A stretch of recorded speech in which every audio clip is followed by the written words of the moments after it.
జిల్లా చందంపట్లలో మిషన్ కాకతీయ పనులను సీఎం కేసీఆర్ ప్రారంభించారు. బహిరంగ సభలో కేసీఆర్ మాట్లాడుతున్నారు. లైవ్ లో చూద్దాం. 11వ శతాబ్దంలోనే అంటే 900 ఏళ్ల కిందనే కాకతీయ రెడ్డి రాజులు మన తెలంగాణను పాలించిన రాజులు ఒర్రెల మీద వంకుల మీద డొంకల మీద ఎట్లయితే నీళ్లు ఆపుకొని పశువులకు పెట్టుకోవన్నో పంటలు ఎట్లా పండించుకోవన్నో మొత్తం భూగోళానికే నేర్పినటువంటి ఘనత వహించిన రాజులు మన కాకతీయ రాజులు. రుద్రమదేవి గారు కూడా అదే వంశానికి చెందినటువంటి రాణి. ఆ రాజులే తెలంగాణకు అన్నం పెడితే నర్మల ఆంధ్ర రాజులు వచ్చి ఆగం చేశారు. అందుకోసం మళ్ళీ ఇప్పుడు ఆ రాజుల్ని తలుచుకొని వాళ్ళకి దండం పెడితే మనకు బరకత్ ఉంటుందని మిషన్ కాకతీయ అని చెప్పి ఈ చెరువులన్నీ కూడా బాగు చేసుకుంటారు. మొత్తం చెరువులు నిజంగానే బాగా అయితే ఒక మాట చెప్పాలి. ఇక్కడ మా విలేకరు సోదరులు కూడా దయచేసి రాయాలని నేను కోరుతున్నాను. ప్రజలకు తెలియాలి వాస్తవాలు. ఇలా నేను చెప్తలేను, నా స్టోరీ కాదు ఇది.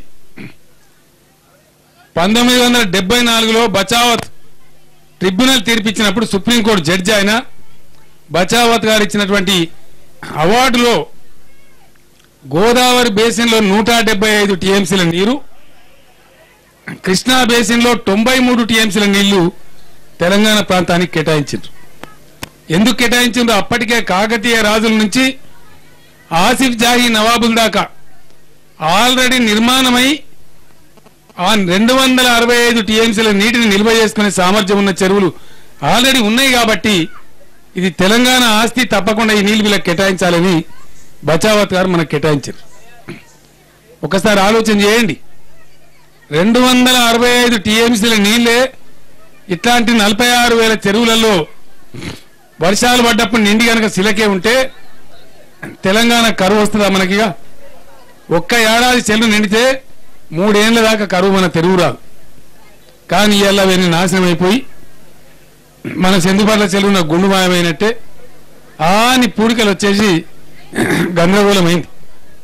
ఇవాళ ఈ మిషన్ కాకతీయ పేరు మీద మన చందుపట్ల పెద్ద చెరువును కూడా మనం బాగు చేసుకుంటా ఉన్నాం.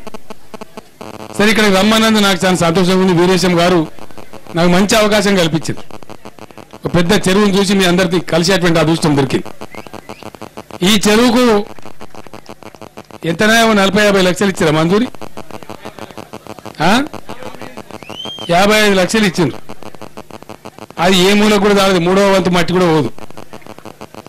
మొత్తం ఇది 102 ఎకరాల ట్యాంక్ బెడ్, నీళ్లుండే ప్రాంతం చెరువు చికమేరి ఏదైతుందో 102 ఎకరాలు. మరి సారదు అది. ఎంతగా ఇద్దామంటే ఇంజనీర్లు 25-30 ఎకరాలు తగ్గితే ఎక్కువ సార్ అంటారు. మరి మా వీరేసేమో గుండె మునిగిపోయింది సార్ అని చెప్తుండు. మరి ఇక గుండు తేలన్నప్పుడు మామూలు ముచ్చటేనా? మరి అంత డబ్బు ఈ సంవత్సరం అయిద్దా కాదా చూద్దాం.